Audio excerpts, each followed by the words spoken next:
Let's have a look back at the highlights of today's race. And right from the off here, Joris Nieuwenhuis moving up. Big crash at the starts, unfortunately.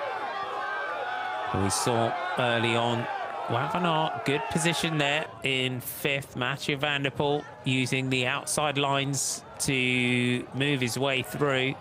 Thibaut Noyes at that point was not too far back, but once Vanderpool hit the front today, I mean, Thibaut Del Grosso made a good show, but this particular, that section there shows just Vanderpool at his best, because he's just taking a second to 2 seconds in every corner when he goes.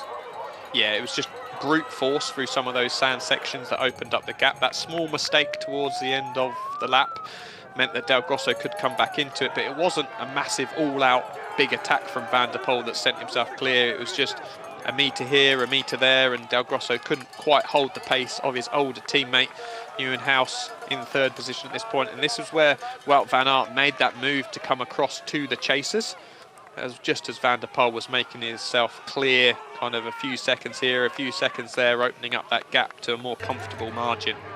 But it is, isn't it? When we see him in full fly, it's a fraction. It always has done it in terms of it's a half a second on this corner. It's a fraction of a second on that corner. It's 1 second on that corner, which builds up over, you know, the amount of corners that we have on every lap of a cyclocross course.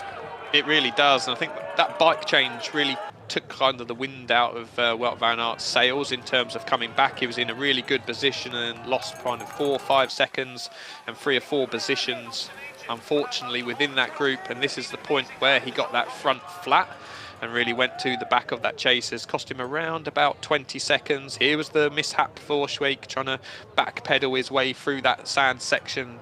The chain came off, but he was able to ride it back on using his hand to turn the cranks. Clarity of thought at that point, and this was Wout van Aert trying to ride that front flat for a long way to that pit.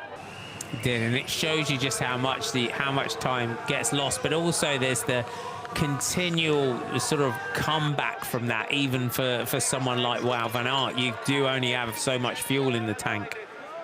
There is, and he made a good fist of it, coming back strongly through to the chasers. It was that man out front right now looking absolutely majestic. The fight for that kind of 4th, 5th position was really hotting up. Wout van Aert came to the front of those chasers to try and close down to the riders ahead of him. It does bode well, though, for, I think, looking at how Wout's skills were today, the power that we did see in evidence. I think it does bode well for the races to come. Yeah, I don't think in the grand scheme of things he was that far off today. I think it was just a few percent here and there, and unlucky with the puncher. But this man on our screens, high-fiving the crowd, back to his absolute best today.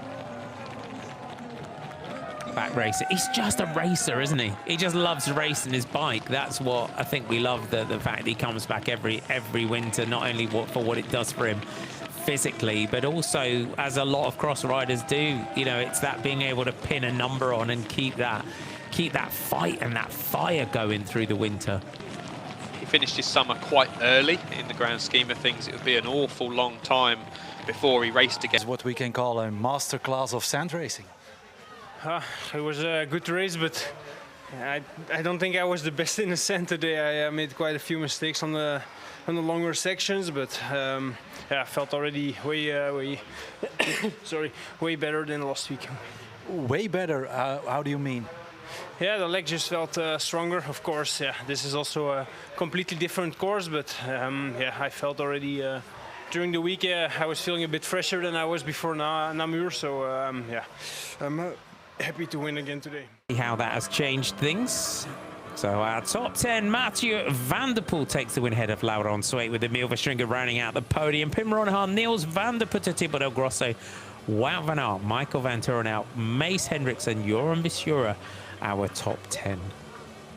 As you can see there, the mix for Dutchmen up against the Belgians in the top 10 here in Antwerp. And we go to Koksijde tomorrow, the Dune Cross let's have a look at the standings. Laurent Zweig takes over in the lead in the World Cup with that outstanding second position today. Thibaut Nace drops to second. Michael van Turnhout in third. Joris Nievenhuis with Van der Putten Verstringer. Vanderpool now up to seventh after 2 races. Lars van der Haar, Pim Ronhaar and...